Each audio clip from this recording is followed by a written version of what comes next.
Assalamualaikum warahmatullahi wabarakatuh. Ikhwatal iman fillah, bersyukur kepada Allah subhanahu wa ta'ala. Kita sudah berada di penghujung tahun, di penghujung bulan, di penghujung tahun 2020. Kita telah diberi kesehatan oleh Allah subhanahu wa ta'ala, diberi kesempurnaan hidup, diberi nikmat yang luar biasa, yang semua itu harus kita pancarkan dalam bentuk rasa syukur kepada Allah subhanahu wa ta'ala. Betapa banyak di antara teman-teman kita telah dipanggil lebih dahulu oleh Allah subhanahu wa ta'ala, menghembuskan nafas terakhir, lalu kemudian meninggal dunia, sudah tidak lagi berada di dunia ini, menghadap Allah subhanahu wa ta'ala. Kita yang masih hidup, masih diberi kesehatan oleh Allah subhanahu wa ta'ala, harus bersyukur dengan sebenar-benarnya. La in syakartum la azidannakum wa la in kafartum inna azabi lasyadid. Kita bersyukur kepada Allah agar senantiasa Allah semakin menambah nikmat kita, menambah nikmat kebaikan, sehingga apa yang kita peroleh, apa yang kita jalani, nikmat yang diperoleh di dalam kehidupan kita sehari-hari menjadi kebaikan, terus bertambah kepada Allah subhanahu wa ta'ala. Ikhwatal iman fillah, betapa banyak saudara-saudara kita yang kemudian jatuh dalam kehinaan, yang tidak berada dalam bimbingan Allah subhanahu wa ta'ala. Kita masih diberi iman oleh Allah subhanahu wa ta'ala, harus senantiasa bersyukur, bersyukur dengan sebenar-benarnya. Yusbihur rajulu mu'minan wa yumsi kafiran.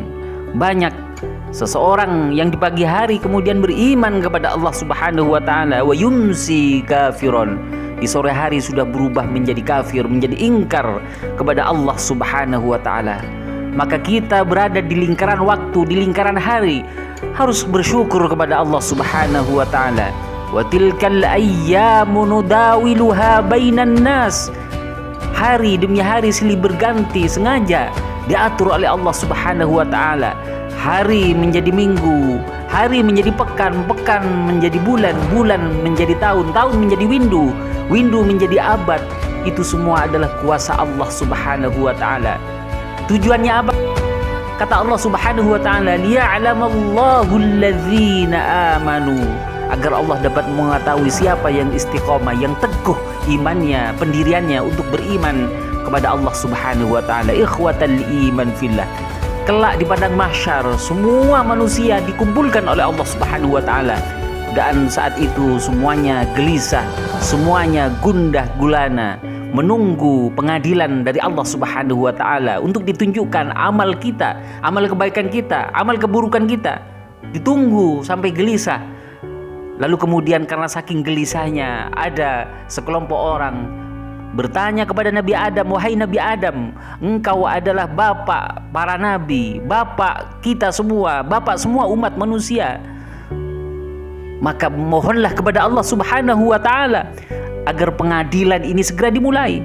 Lalu kemudian Nabi Adam tidak sanggup untuk memohon menghadap Allah subhanahu wa ta'ala, karena merasa di masa hidupnya pernah berbuat dosa satu kali kepada Allah subhanahu wa ta'ala. Subhanallah, luar biasa. Nabi Adam merasa satu kali berbuat dosa, sudah merasa malu kepada Allah subhanahu wa ta'ala. Bagaimana dengan kita yang setiap hari berlumuran dosa, bermaksiat kepada Allah subhanahu wa ta'ala? Lalu kemudian Nabi Adam menyuruh sekelompok orang itu pergi kepada Nabi Ibrahim untuk minta tolong agar menghadap Allah subhanahu wa ta'ala, agar pengadilan segera dimulai. Wahai Nabi Ibrahim, engkau kakek para nabi, mohon kepada Allah subhanahu wa ta'ala agar pengadilan ini segera dimulai.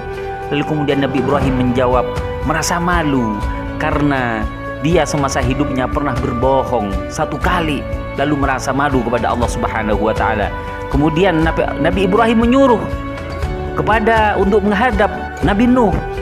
Kemudian sekelompok orang itu bertanya kepada Nabi Nuh, wahai Nabi Nuh, engkau adalah utusan Allah, Nabi dan Rasul Allah subhanahu wa ta'ala, yang diutus untuk menegakkan tauhid, kalimat la ilaha illallah. Tetapi apa jawaban Nabi Nuh? Dia pun juga merasa malu karena salah satu anaknya membangkang, tidak mau diajak bertauhid kepada Allah subhanahu wa ta'ala. anaknya yang bernama Kan'an. Lalu kemudian Nabi Nuh juga merasa malu untuk memohon ampun, untuk memohon kepada Allah agar pengadilan itu segera ditegakkan. Lalu kemudian disuruhlah sekelompok orang itu untuk menghadap Nabi Muhammad sallallahu alaihi wasallam. Wahai Nabi Muhammad, engkau adalah umat, engkau adalah nabi dan rasul seluruh umat manusia, seluruh umat yang beriman kepada Allah Subhanahu wa taala. Lalu kemudian Nabi Muhammad menenangkan semua orang yang sedang gelisah, dan disinilah mukjizat yang hanya dimiliki oleh Nabi Muhammad sallallahu alaihi wasallam, dan beliaulah Nabi Muhammad yang hanya sanggup menghadap Allah Subhanahu wa taala untuk memohon agar pengadilan segera dimulai. Ikhwatal iman fillah, sungguh luar biasa betapa kegelisahan itu. Kelak di akhirat tidak ada penolong satupun kecuali seizin Allah Subhanahu wa taala. Syafaat yang diberikan oleh Allah kepada Nabi Muhammad sallallahu alaihi wasallam, dan Nabi Muhammad luar biasa sayangnya kepada umatnya karena beliau ingin semua umatnya masuk surganya Allah Subhanahu wa taala. Ikhwatal iman fillah, Allah juga berfirman, kita tidak boleh khawatir walaupun kita berlumuran dosa, tapi kata Allah, qul, katakan wahai Muhammad, ya ibadiyalladzina asrafu ala anfusihim, wahai di antara hamba-hambaku alladzina asrafu, yang telah terlanjur melampaui batas, ala anfusihim, terhadap dirinya sudah diperlakukan zalim dengan berbuat dosa. Apa kata Allah? La taqnatu mir rahmatillah, jangan sekali-kali putus untuk mengharap rahmat Allah Subhanahu wa taala. Innallaha yaghfirudz dzunuba jami'a, sesungguhnya Allah akan mengampuni seluruh dosa manusia. Innahu huwal ghafurur rahim, sesungguhnya Allah adalah zat yang maha pengampun dan lagi maha penyayang. Ikhwatal iman fillah, itulah bentuk kasih sayang Allah Subhanahu wa taala kepada kita. Pintu taubat dibuka untuk kita beristighfar, memohon ampun kepada Allah Subhanahu wa taala, untuk tetap optimis mengharap rahmat Allah Subhanahu wa taala. Kita tidak boleh putus asa untuk mengharap rahmatnya, untuk mendapatkan ampunan dari Allah Subhanahu wa taala. Semoga bermanfaat. Fastabiqul khairat. Wassalamualaikum warahmatullahi wabarakatuh.